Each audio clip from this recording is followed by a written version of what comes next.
Sonu classes Bhojpuri भाषा में आप सभी को वेलकम है। बिहार बोर्ड क्लास 10th के फिजिक्स का पहला चैप्टर हम लोग आज स्टार्ट करेंगे। इसमें पहला चैप्टर है प्रकाश का परावर्तन, रिफ्लेक्शन ऑफ लाइट। इसमें पढ़ेंगे पहला पॉइंट प्रकाश, लाइट, जिसको इंग्लिश में लाइट बोलते हैं। प्रकाश किसे कहते हैं? तो प्रकाश जो है एक प्रकार का एक ऊर्जा है।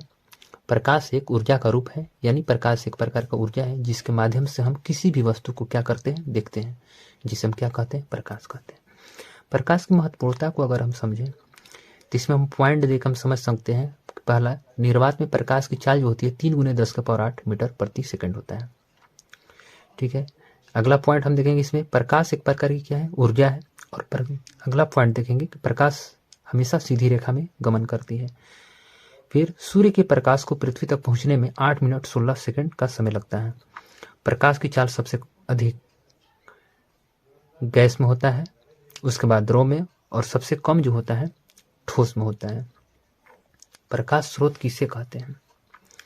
तो वैसा वस्तु जिससे प्रकाश क्या करे, निकलता है, उसे हम क्या कहते हैं, प्रकाश स्रोत कहते हैं। जैसे में हो गया सूर्य, हो गया तारे, हो गया लालटेन, हो गया मोमबत्ती, हो गया, बहुत सारे ऐसे चीज हैं जिससे प्रकाश निकलता हो, वो हमारा प्रकाश स्रोत के जरिए आएगा।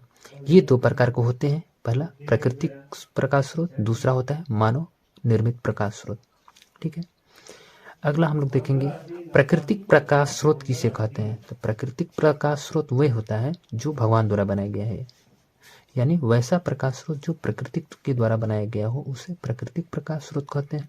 जैसे में हो गया सूर्य, हो गया तारे, हो गया सूर्य तारे इत्यादि, ये सब क्या है, प्राकृतिक प्रकाश स्रोत है। अगला देखेंगे मानव निर्मित प्रकाश स्रोत क्या है। तो वैसा प्रकाश स्रोत जो मानव के द्वारा बनाया गया है उसे मानव निर्मित प्रकाश स्रोत कहते हैं। जैसे लालटेन हो गया, मोमबत्ती हो गया, टॉर्च हो गया इत्यादि हो गया। अब अगला पॉइंट देखेंगे प्रदीप्त या दीप्तिमान वस्तुएं क्या है। वे वस्तुएं जो स्वयं प्रकाश उत्सर्जित करती है उसे प्रदीप्त या दीप्तिमान वस्तुएं कहते हैं। जैसे सूर्य हो गया, लालटेन हो गया, तारा हो गया इत्यादि। यानी वैसा पदार्थ जो जिससे स्वयं प्रकाश निकलता हो वो सभी प्रदीप्त या दीप्तिमान वस्तुएं के अंतर्गत आता है। और अप्रदीप्त या अदीप्तिमान वस्तुएं वे वस्तु होते हैं जो जिनसे प्रकाश नहीं निकलता, जो स्वयं प्रकाश उत्सर्जित नहीं करते हैं, वे हमारे अप्रदीप्त या दीप्तिमान वस्तुएं के अंतर्गत आएगा। तो उम्मीद हो कि आप लोग को यहाँ तक बात समझ में आ गई होगी। इसलिए चैनल को ज़्यादा से ज़्यादा सब्सक्राइब करें, शेयर करें। धन्यवाद।